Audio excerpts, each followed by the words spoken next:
ಆಗ್ನೇಯ ಶಿಕ್ಷಕರ ಕ್ಷೇತ್ರದ ಚುನಾವಣೆಯಲ್ಲಿ ಕಾಂಗ್ರೆಸ್ ಅಭ್ಯರ್ಥಿ ಡಿಟಿ ಶ್ರೀನಿವಾಸ್ ಗೆಲುವು ಸಾಧಿಸಿದರೆ ಶಿಕ್ಷಕರ ಸಮಸ್ಯೆಗಳಿಗೆ ಸುಲಭವಾಗಿ ಪರಿಹಾರ ಸಿಗಲಿದೆ ಎಂದು ಕೆಪಿಸಿಸಿ ಕಾರ್ಮಿಕ ವಿಭಾಗದ ಪ್ರಧಾನ ಕಾರ್ಯದರ್ಶಿ ಕೊರಟಗೆರೆ ಲೋಕೇಶ್ ಹೇಳಿದರು. ಅವರು ತುಮಕೂರು ನಗರದ ಜಿಲ್ಲಾ ಕಾರ್ಯನಿರತ ಪತ್ರಕರ್ತರ ಸಂಘದ ಆವರಣದಲ್ಲಿ ಶನಿವಾರ ಮಾತನಾಡಿದರು. ಹಾಗೆಯೇ ಲೋಕಸಭಾ ಚುನಾವಣೆಯಲ್ಲಿ ರಾಜ್ಯ ಸರ್ಕಾರದ ಗ್ಯಾರಂಟಿ ಯೋಜನೆಗಳಿಂದ 50% ಮಹಿಳಾ ಮತದಾರರು ಕಾಂಗ್ರೆಸ್ ಅಭ್ಯರ್ಥಿ ಮದನಮೇಗೌಡರಿಗೆ ಮತ ಹಾಕಿರುವುದರಿಂದ ಗೆಲುವು ಸಾಧ್ಯವಾಗಲಿದೆ ಎಂದು ಅವರು ವಿಶ್ವಾಸ ವ್ಯಕ್ತಪಡಿಸಿದರು. ಕೆಬಿ ಲೋಕೇಶ್ ಅಂತ ಈ ಕೆಪಿಸಿಸಿ ಪ್ರಧಾನ ಕಾರ್ಯದರ್ಶಿಯಾಗಿ ಕಾರ್ಮಿಕ ವಿಭಾಗ ಬೆಂಗಳೂರು ಇದರೆಲ್ಲ ನಾವು ಕೆಲಸ ಮಾಡ್ತಾ ಇದ್ದೀನಿ ರಾಜ್ಯ ಮಟ್ಟದಲ್ಲಿ. ಹಾಗೂ ನಮ್ಮ ಸ್ಥಳೀಯವಾಗಿ ನಾವು ಕೊರಟಗೆರೆ, ನಮ್ಮ ಬಿಸಿನೆಸ್ ಎಲ್ಲ ಕೊರಟಗೆರೆಗಿರೋದು. ಈ ಶಿಕ್ಷಕರ ಇದು ಎಲೆಕ್ಷನ್ ಚುನಾವಣೆ ನಡೀತಾರೆ. ಇದ್ರ ಬಗ್ಗೆ ಹೇಳಬೇಕು ಅಂತಂದ್ರೆ ನಮ್ಮ ಡಿಟಿ ಶ್ರೀನಿವಾಸ್ ಅವರು ಸ್ಪರ್ಧಿಸಿದ್ದಾರೆ. ಅವರು ಒಳ್ಳೆ ವ್ಯಕ್ತಿ.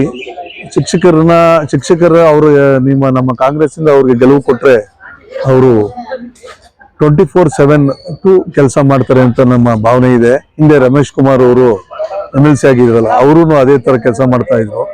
ಅವರು ಇವತ್ತು ಪ್ರೆಸ್ ಮೀಟ್ ಇಟ್ಕೊಂಡು ಅವ್ರದ್ದು ಸುದೀರ್ಘವಾಗಿ ಅದ್ರ ಬಗ್ಗೆ ಮಾತಾಡಿದ್ದಾರೆ. ಅದೇ ತರ ನಮ್ಮ ಬೆಂಗಳೂರು ಇವತ್ತು ನಮ್ಮ ರಾಜ್ಯದಲ್ಲಿ ಕಾಂಗ್ರೆಸ್ ಸರ್ಕಾರ ಇರೋದ್ರಿಂದ ಒಂದು ಶಿಕ್ಷಕರಿಗೆ ಯಾವುದೇ ಒಂದು ಕುಂದುಕೊರತೆ ಬಗ್ಗೆ ನಮ್ಮ ಸರ್ಕಾರ ನಿಮ್ಗೆಲ್ಲ ಸಪೋರ್ಟ್ ಮಾಡ್ತಾರೆ. ಆದ್ರಿಂದ ನಮ್ಮ ಶಿಕ್ಷಕರು ಯಾವುದೇ ಕಾರಣಕ್ಕೂ ಮಿಸ್ ಮಾಡದೆ ನಮ್ಮ ಕಾಂಗ್ರೆಸ್ಗೆ ಮತ ಹಾಕಿ ನಮ್ಮ ಗೆಲ್ಲಿಸ್ಕೊಡಿ. ಡಿಟಿ ಶ್ರೀನಿವಾಸ್ ಅವ್ರನ್ನ ಜಯಶೀಲನಾಗಿ ಮಾಡ್ಕೊಡಿ. ನಮ್ಮ ಸರ್ಕಾರ ನಿಮ್ ಜೊತೆಲಿ ಇರ್ತದೆ, ಕೆಲಸ ಮಾಡ್ತಾರೆ.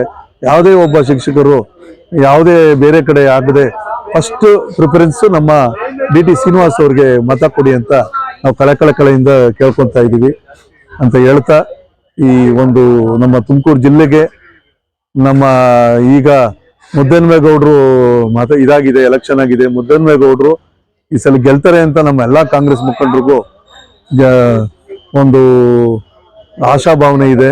ಅದೇ ತರ ನಮ್ಮ ಈಗ 5 ಫ್ರೀ ಮಾಡಿದೀವಲ್ಲ, 5 ಫ್ರೀ ಯೋಜನೆ ಕೊಟ್ಟಿದೀವಲ್ಲ, ಅದು ನಮ್ ಕೆಲಸ ಮಾಡಿದೆ. ಮಹಿಳೆಯರು 50% ವೋಟ್ ಹಾಕಿದ್ದಾರೆ, ಟೋಟಲಿ 50% ವೋಟ್ ಹಾಕಿದ್ದಾರೆ. ಗೆಲ್ತಾರೆ ಅಂತ ನಮ್ಮ ಆಶಾಭಾವನೆ ಇದೆ.